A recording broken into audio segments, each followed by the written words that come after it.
রামপুর নামে একটা ছোট গ্রাম ছিল, যেখানে সকল গ্রামবাসী একসাথে মিলেমিশে এক পরিবার হয়ে থাকত। সেখানে রূপ বলে একটা শান্ত ভদ্র ছেলে ছিল, যে তার আচার ব্যবহার ও বড়দের শ্রদ্ধার দিয়ে সকলের প্রিয় হয়েছিল। রূপ আজ সকাল থেকে অস্থির। আজ তার জন্মদিন। সকালবেলা মা এক থালায় হালকা সেমাই আর একটা ছোট মোমবাতি জ্বালিয়ে বললেন, শুভ জন্মদিন সোনা। এইবার ১৩ বছর হলি বুঝলি, এখন কিন্তু অনেক বড় হয়েছিস। রূপ মাথা নাড়ল, কিন্তু তার চোখ খুঁজছে একটা জিনিস, সেই কুকুরটা। গত কয়েক মাস ধরে সে মা বাবার পেছনে লেগেই আছে। আমাকে একটা কুকুর দাও প্লিজ, আমি খুব ভালো করে যত্ন নেব। মা বলতেন, শোনার সময় কোথায় তোদের কুকুর পালার? বাড়ির যত কাজ আমাকেই করতে হয়, তার মধ্যে আর এক ঝামেলা। বাবা একটু নরম ছিলেন। দেখি রে, সময় পেলে ভাবছি, কিন্তু এখন নয়। কিন্তু রূপ জানে, আজ তার জন্মদিন। এই দিনটা স্পেশাল। মা বাবা নিশ্চয়ই কিছু একটা করেছে। দুপুর গড়িয়ে বিকেল হলো। বাড়িতে কিছু ঘনিষ্ঠ আত্মীয় এসেছে।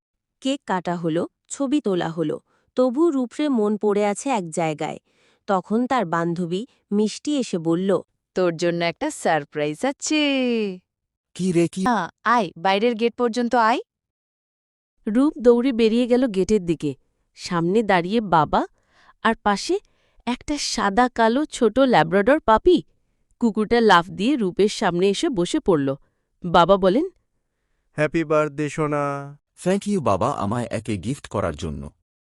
ওর নাম দেবে আমরা টফি। হ্যাঁ বাবা। রূপ তো টফিকে পেয়ে অনেক খুশি। ওইদিকে মা দূরে দাঁড়িয়েছিলেন, মুখে নরম হাসি, তবে চোখে চিন্তার ছায়া। রূপ এখন পুরোপুরি টফির প্রেমে পড়ে গেছে। সারা দিন তাকে নিয়ে খেলা, তাকে খাওয়ানো, ঘুমা পাড়ানো, সব কিছু।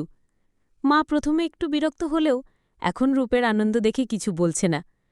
তবে একদিন সকালে মা বললেন, শোন রূপ, টফির জন্য একটা ভালো খাবার আনতে হবে। আমরা যেটা খোয়াই সেটা ওর জন্য নয়। ঠিক আছে, আমি সময় পেলে নিয়ে আসব, নাহলে রূপ আর অয়ন গিয়ে নিয়ে আসুক দোকান দিয়ে। তা বাচ্চাগুলোকে একা কোন দোকানে পাঠাচ্ছেন একটু জানতে পারি? বেশি দূরে না গো, এই তো সামনে মৃণালের পেট শপ। এই কিছুদিন আগে খুলেছে, শুনেছি খুব ভালো দোকানটা বানিয়েছে। রূপ আর অয়ন সেই দিনই বেরিয়ে পড়ল দোকানে। ছোট দোকান, তবে বেশ সুন্দর দোকানদার বলেন। কি চাই? একটা পাপির জন্য ফুড আর কিছু খেলনা। নতুন পাপি নাকি? হ্যাঁ, ল্যাব্রাডোর। বেশ ভালো, না এটা সব দিয়ে ভালো নিয়ে যা। রূপ সেটা নিয়ে বাড়িতে ফিরল। রাতে টফিকে সেটাই খেতে দিল। কিছুক্ষণ পর দিয়ে টফি কেমন যেন শান্ত হয়ে যায়। তার চোখ বন্ধ করে শুয়ে পড়ে। মা বলে, এ কি হলো? ও মন করে শুয়ে কেন? খাবারে কিছু ছিল নাকি? দাঁড়াও, ডাক্তার ডাকি। এটা বাজে খাবার, তকচার নামে খুব ভেজাল চলে। এখন খেয়াল করতে হবে কোন কোম্পানি। কি ভেজাল খাবার দিয়েছে? কালই যাব ওই দোকানে আমার ছেলেকে ঠকানো। হ্যাঁ, কালই যাব, চিন্তার করো না। এই যে দাদা, আপনি যা বিক্রি করেছেন সেটা নকল। আমার ছেলের পেট গুরুতর অসুস্থ। দাদা, আপনার লজ্জা করল না এত ছোট একটা ছেলেকে ঠকাতে?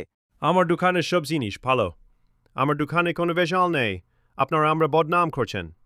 আপনি এত কিছুর পরেও মিথ্যে বলছেন? ঠিক আছে, আমরা পুলিশে যাব, আপনার দোকান বন্ধ করে দেব। ভুল হয়ে গেছে দিদি, আমরা পুলিশে যাব না।